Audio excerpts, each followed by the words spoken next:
We are visiting room 10 to see an exhibit on courtesy. May I present Mrs. Anderson and her son, Bill, who is in the class. They, too, have come to see the exhibit. Let's watch to see if the people actually display courtesy. Watch how Pete and Marion act as host and hostess. They know that courtesy means showing respect, thinking of the other person, real friendliness. When Pete mentions the neat job Bill did on the exhibit, Bill is pleased. That's courtesy at work.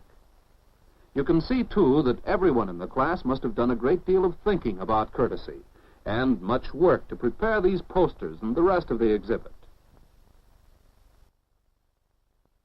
Bill is especially proud of his part in the exhibit. The artwork on this large poster, ways to show that we are thinking of other people. We help to make our meetings with other people courteous by using such words as please. Whenever we ask for anything, it shows our friendliness and courtesy if we ask with please. On the other hand, thank you is a simple way to repay those who do things for you. Another expression we need all the time is excuse me. It lets other people know that you are thinking of them when you say, excuse me. Still, another way to smooth your meetings with other people is, may I? If you must interrupt, 2 words will show that you mean well. Simply, may I? Notice how pleasant and thoughtful Mrs. Anderson is as she expresses interest in Bill's ideas on the poster. Bill graciously shares the credit with his classmates. It was a joint project, he explains, during their study of courtesy. While Pete and Marion posed, Bill sketched the action. Please.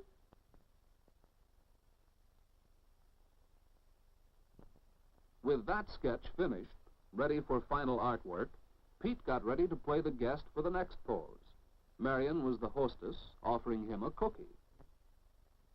Thank you. Pete showed that he appreciated her kindness.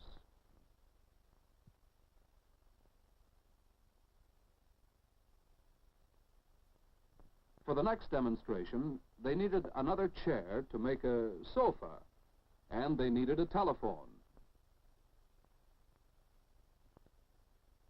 Joan played the other girl in conversation with Marion. Marion had to interrupt to answer the phone. Please excuse me.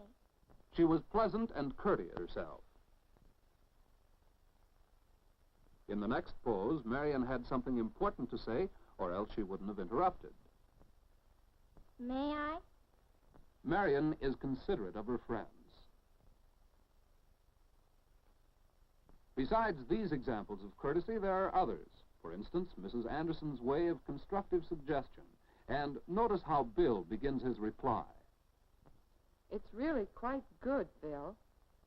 But don't you think these courteous ways can be used in more than just these 4 situations? Oh, yes, you're right, Mother. That's why we put the captions on the poster. We need them all the time. Yes, we do need these simple expressions all the time to show that we are thinking of the other person. On the table is a scrapbook, especially prepared for the exhibit. It also showed consideration of the other person. The exact form of an invitation letter may vary, but this is an example. Dear parents, an exhibit of our schoolwork and courtesy will be held in room 10 of the Sunnyside School on May 29th from 7:30 to 9 p.m. We hope you can come. Your friends, the class of room 10. Notice the details about place, date, and time, as well as a few words of cordial invitation. This type of invitation needs no acceptance, but the class prepared an example of one for their scrapbook. Dear friends, we thank you very much for the invitation to your exhibit in room 10 of the Sunnyside School on May 29 from 7:30 to 9 p.m. We shall be pleased to see your work on courtesy. Sincerely yours, your parents. A letter of acceptance shows all the same details to be sure they are correct.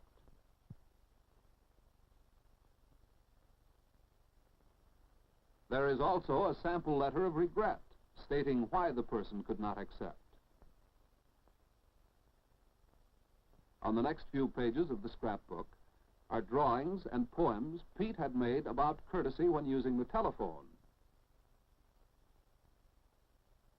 Answer promptly. Don't keep the other person waiting.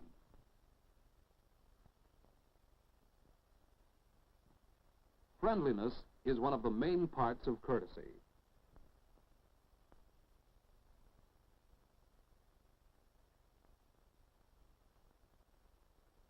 It saves time and makes your conversation more pleasant if you speak distinctly.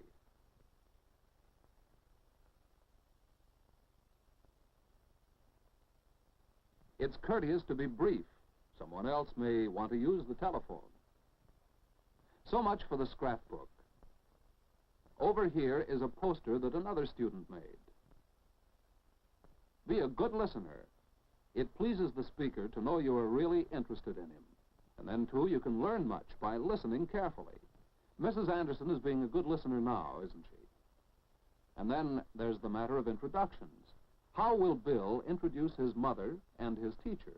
Mother, may I present Miss Barton, our teacher? See how Bill shows respect to his mother by mentioning her first. Because she is the older woman, he presents Miss Barton to her. And he helps their conversation get started by explaining who Miss Barton is. It's so nice to meet you, Mrs. Anderson. Bill has told me how much he enjoys your class. He's learned so much about courtesy. How did you teach him to make such a polite introduction? Perhaps Bill should explain that, Mrs. Anderson.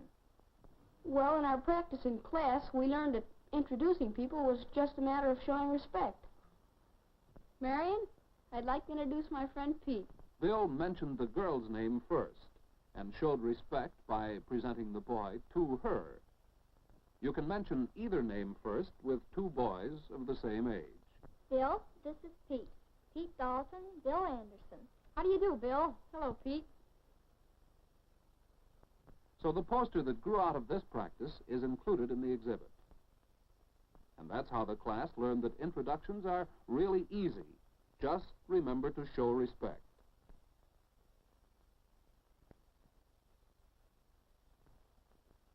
Besides showing respect, your introductions can help the conversation to begin.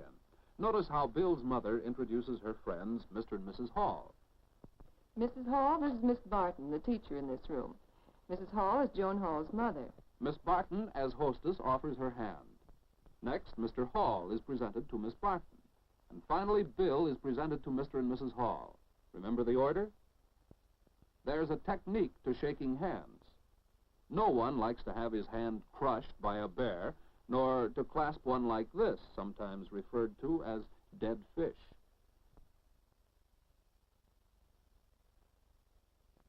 And so the introductions have been completed, and the group settles down to friendly conversation.